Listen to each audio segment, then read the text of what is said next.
Yo, what up? This a new episode right here. This will be volume 58 of my rap update, you know what I'm saying? Yeah, y'all. Y'all got Smith no deal. Y'all got you know I'm gonna be reviewing classic hip hop albums non-stop, you know what I mean? This will be the 20th anniversary edition.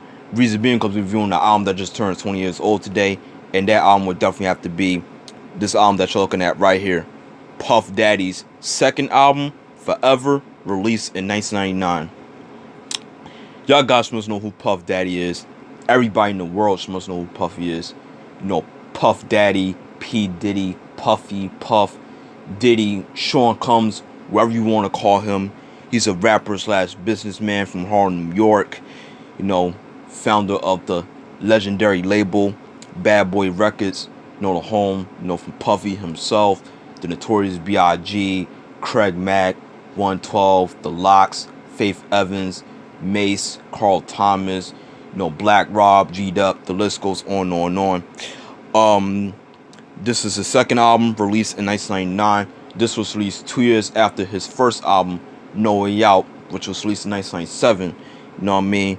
And this album, wow, man, I got a lot of shit to say about this joint right here. But anyways, before I even get into this whole, background of the album, the singles as known for what are those singles? Satisfy You with R. Kelly,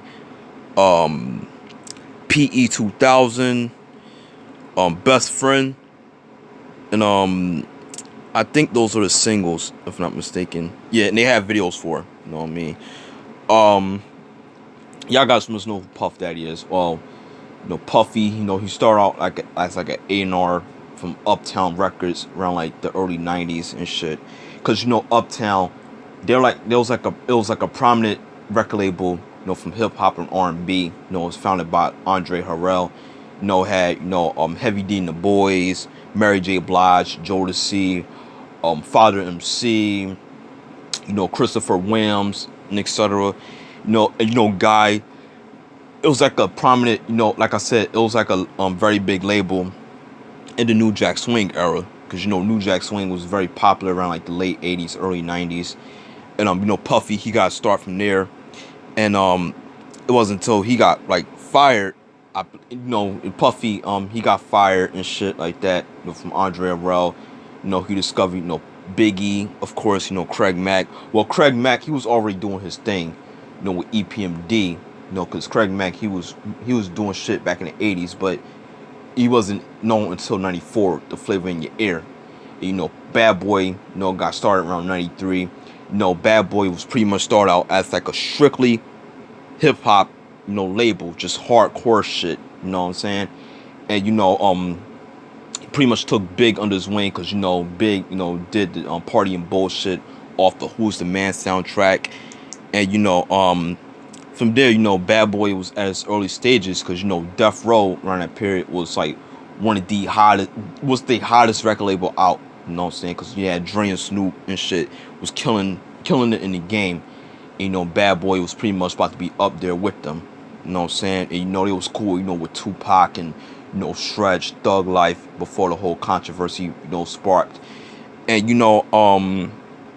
94, Craig Mack released Flavor in Your Ear. That track, gave Bad Boy his first platinum hit, which I feel like Craig Mack does not really get credit for. Rest in peace, by the way.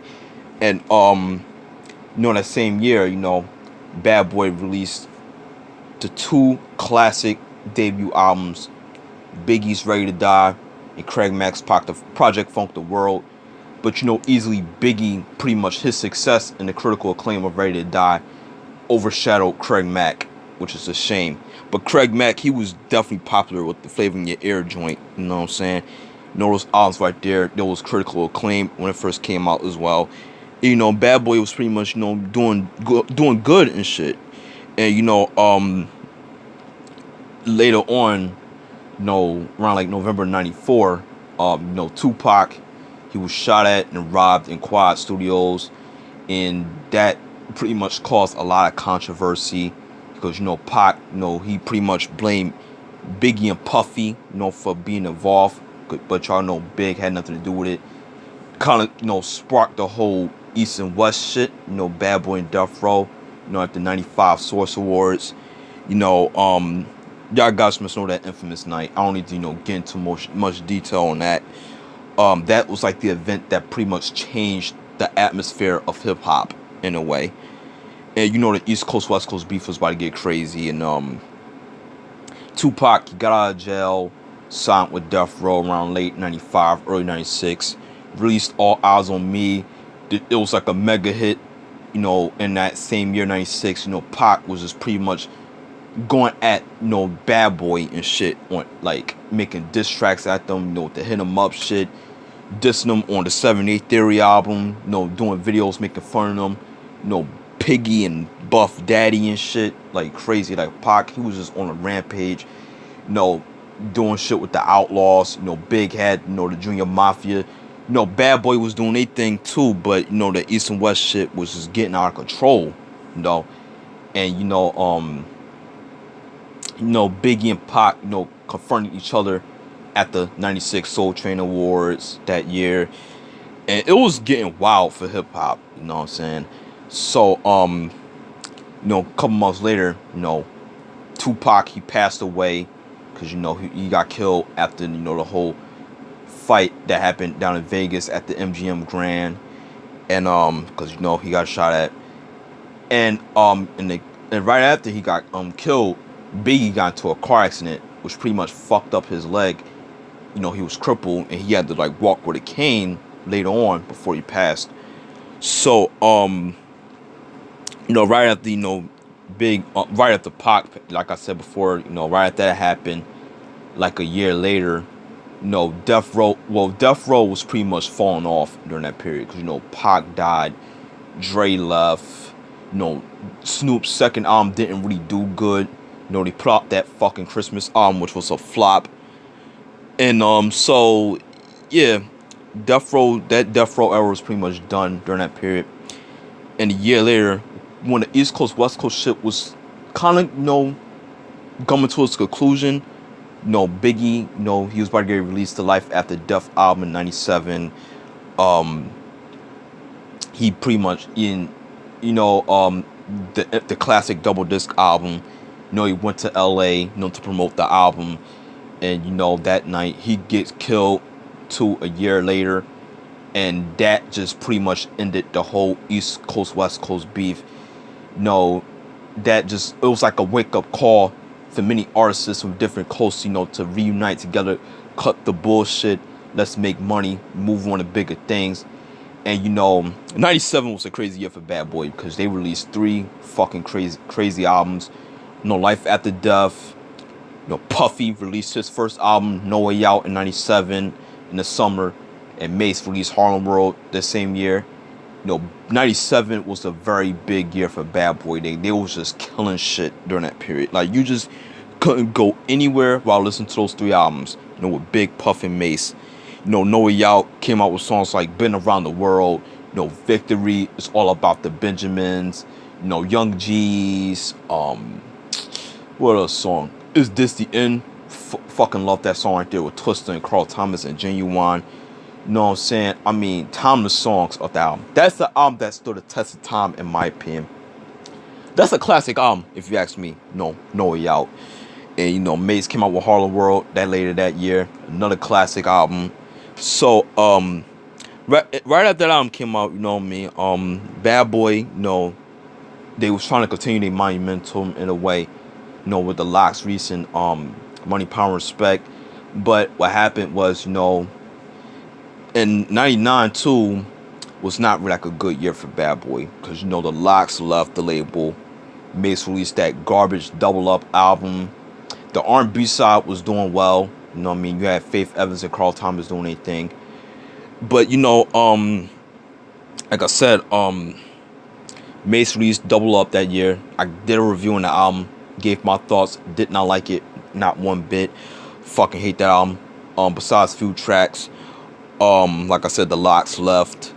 Puffy was about to release this album, and they was trying to do it again. They was trying to compete their monumental, but Puffy and Bad Boy, they pretty much kind of lost their way, hip hop wise. You know what I'm saying? Because you gotta understand, '99, it was all about DMX, Jay-Z, Nas, Eminem, Cash Money, No Limit. No, that hip hop during that era was changing. You know what I mean? Like nobody was not really like paying attention to Bad Boy like that. And Lil C's, although he wasn't really on Bad Boy Records, but Puffy was like one of the executive producers of his first album, The Wonderful World of Caesar Leo. I did a review on that album last month. I gave it a positive review. I said it was a solid album overall, but it didn't really do well. You know what I'm saying? So the only way for Bad Boy trying to get back on the forefront is that Puffy decided to release a Biggie posthumous album, which I'm gonna get into later on this year. But the same year, Puffy released, he was on Nas I Am on the track Hate Me Now, which was very controversial because of the video. Because there was an original version of the video of Puffy getting crucified and shit, like as Jesus on the cross, and Puffy kind of felt some type of way about it, because that video was premiered on MTV for the first time, and Steve Stout pretty much had something to do with that shit, and Puffy pretty much fucked him up, hit him with champagne bottles and shit. Puffy was going crazy, and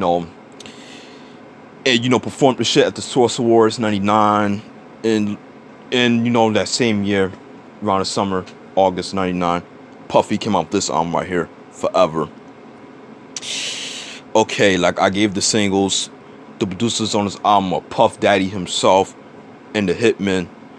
The guest appearances on the album are R. Kelly, Jay-Z, Carl Thomas, Twista, Redman, Busy Bone from Bone Thugs and Harmony, Lil' Kim, Mark Curry, Shine, G-Dep, CeeLo from Goody Mob, Busta Rhymes, Sauce Money, Biggie, Nas, Beanie Siegel, Mario Winans, Kelly Price, Hurricane G, Joe Hooker and shit. So those are the guest appearances. And the bad rapper, D-Dot. Okay, this album has 19 tracks, so let's get to it, shall we? Track number 1, Forever, intro. Let's take a little intro, just starting off the album. It's kind of very dark. Like, you could sense the shit that Puffy was going through during this period. Dealing with Biggie's death, him being on the news and motherfuckers hating on him during this period. You could it kind of like sets the tone of this album in a way, Comes to track number 2, What You Want. That song, it was cool. Kind of a dope way to start an album in a way, but Puffy, his flow on his joint was offbeat. The production was kind of bland in my taste. I think that's Lil' Kim on the chorus. She could have had a verse on that shit, but you know how Puffy is nowadays. But it was okay. I wasn't really too crazy about this track. Track number 3, I'll Do This For You, featuring Kelly Price. This song was whack. I didn't like this track at all. Didn't like the beat. It wasn't really I wasn't too crazy about this track neither. And there's an original version with Mace on there. You know what I'm saying? It's on YouTube. If you haven't heard it, go check it out. No, another track I wasn't feeling. Track number 4, Do You Like It, Do You Want It, featuring Jay-Z. I'm in the minority, but I actually like this track. You know what I mean? I actually like the beat. Well, they used the same sample that LL Cool J and Lost Boys did on a Phenomenon album back in '97. Terrible album. But this track right here is dope. Jay and Puff going back and forth. You know what I mean? Hove killed this joint, in my opinion.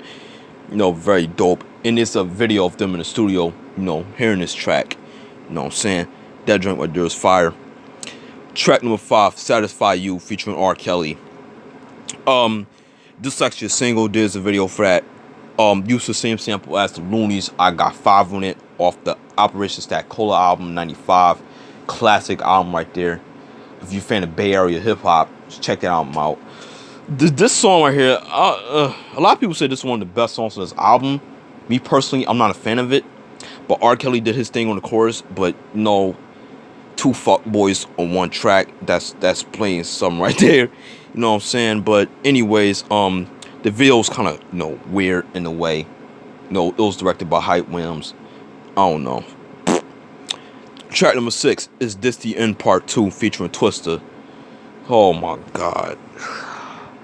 This track was so terrible. Like, this is like a continuation off the classic Is This The End off No Way Out album. Like, Twista couldn't save this song. And I love Twista, but oh my god. This joint right here was terrible. Don't like the beat. Puffy, like I said, his flow was off on this joint right here. Like, wow. Just hearing this song, it just sound like some shit that you would have heard like on a Timbaland track. Some type of shit that Missy Elliott would do during this period. No. Did not like it at all. Bad continuation. Track number 7, I Hear Voices, featuring Carl Thomas. Another cool track right here, but once again, Puffy, he has no charisma on his track, but he kind of did his thing, if you say the least. Puffy talking about he hear voices and shit, Track number 8, Fake Thugs Dedication, featuring Redman. This song right here was not good at all. Puffy trying to fuck up a golden age classic. MC Lyte's Paper Thin. Redman couldn't get a verse. He was just doing a chorus. I'm like, come on, Puffy. Like, what are you thinking, dog? Like, come on, nigga. This song right here was not, Puffy just calling out, the fake thug niggas. I'm like, wow, seriously. Contradictory. Track number 9, Diddy Speaks, interlude. Diddy. It's like a little interlude in a way. Diddy just speaking his mind about some shit. Talking about how he got started with the bad boy shit. You know what I mean? Track number 9, Angels with Dirty Faces, featuring Busy Bone of Bone Thugs and Harmony. This was so damn bad. Like, you ruined a Earth, Wind, and Fire classic. I mean, Puffy think he just get away with anything. You know what I mean? Like, come on. I did not like this song. It was all over the place. Track number 10, track number 11, Gangsta Shit, featuring Lil' Kim and Mark Curry. This is actually one of my favorite songs of this album, believe it or not. I like the beat. Kim and Mark Curry, they did their thing. It's on some thugged out New York shit. Yeah, this joint right here goes in. Track number 12, PS 112. No, it's like an interlude. Puffy, who's at some elementary school in the way in New York.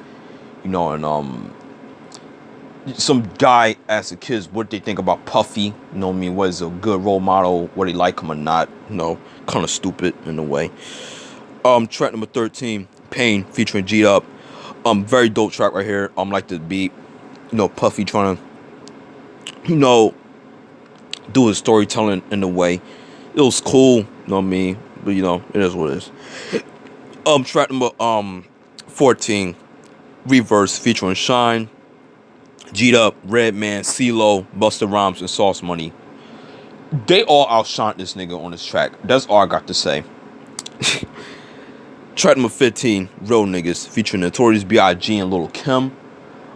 They just pretty much took Biggie's verse off a classic freestyle that he did back in '95 when he rhyming over West Coast instrumentals. This sounds like something that could have been on Born Again in a way. You know what I mean? This track right here was alright. Track number 16, Journey Through the Life, featuring Nas, Beanie Siegel, Lil' Kim, and Joe Hooker. Beanie Siegel, in my opinion, he stole the show. So is Nas. Lil' Kim did her thing as well. Puffy. But this is one of the best songs of this album. You know what I'm saying? Yeah, Beanie, his verse was so fucking cold in the joint. You know what I mean? Track number 17, Best Friend, featuring Mario Winans. That was the single. There's a video for that. It was an okay song in a way. Track number 18, Mad Rapper, interlude. Like I said, if you're a fan of the early Bad Boy albums, you just most know about the Mad Rapper. The cat that was hating on niggas from Bad Boy, just talking shit. Shout out to D-Dot, you know what I mean? And last track number 19, PE 2000, featuring Hurricane G. One of the worst songs I've ever heard in my fucking entire life. You fucking ruined a Public Enemy classic, Public Enemy #1. I can't believe that PE approved of this nigga for doing this shit. And Flavor Flav is actually on the video as well. Hurricane G, y'all guys must know about her. She's Eric Sermon baby mother. This bitch is so fucking annoying. I never liked her. It's her voice, like, I'm like, bitch, shut the fuck up. Like, she always yelling this shit. Her album that she came out with back in '97, called All Woman, I did not hear it, but I heard bad things about it, so I don't know. But yeah, this song right here was a no-go. And you got two different versions of the video. You got the regular video, him dancing like a fucking retard. Him and Flavor Flav on the run from the helicopter, Puffy in Harlem. You also got the Spanish Harlem version and shit. So, yeah. By far, this album was kind of weak. I don't know, man. This album was not that good. A very lackluster project. Puffy trying to create his No Way Out magic. It did not really work. This is one of the worst albums of '99 in my opinion. But I can't say this. It has some joints though, but it was not really too crazy about. You know what I mean? Like the production was kind of off. Puffy's flow was weak. The guest appearances shine in my opinion. I mean, like, you could just, the album cover looked like a goddamn fucking clothing advertisement. Like he's trying to be like a supermodel and shit. You know what I'm saying? But this album right here, man, I don't know. Puffy, he went through a lot of shit with this album, but it was not really that good. You know what I mean? Like, this is not what the streets wanted during this period. You know what I mean? It's like I said, Bad Boy was hitting a rough patch during this year, '99. You know what I mean? Like, Mace released that double up shit. The Born Again album comes out. You know what I mean? I'm gonna give my full thoughts on Born Again, what I think about the album later on this year. Though, like I said, Lil Cease, although he did not release the album on Bad Boy, but Puffy, he was the executive producer on it. And this album comes out, like, this album, it was too long, too many guest appearances, in my opinion. Like, it was not really, it was a no-go for me. I didn't like this album at all. No Way Out to me was a better album. This was his only good album. You know what I mean? But I say this, though, this is a way better album than that fucking Double Up shit. I'll say that for sure. And that's not saying much, though. You know what I mean? But, yeah, like, Puffy, he was letting his ego grow too high, and this album explains it all. And he was trying to, like, recreate that whole 80s pop sample shit like he was doing in '97. It did not really work at all, because, Jay-Z, he was a superstar during this period. DMX was still doing his thing. Juvenile and Cash Money was fucking shit up during the, as well. So Puffy, he was really trying to get back in the forefront, but it wasn't it. You know what I mean? But not a good album. You know what I mean? Fuck this shit. But if you're a fan of Puffy, a fan of Bad Boy, late '90s hip hop, then I'll recommend you checking this album out. But overall, not a good album. That was it for the volume 58 of my rap update. Hope you enjoyed. Salute.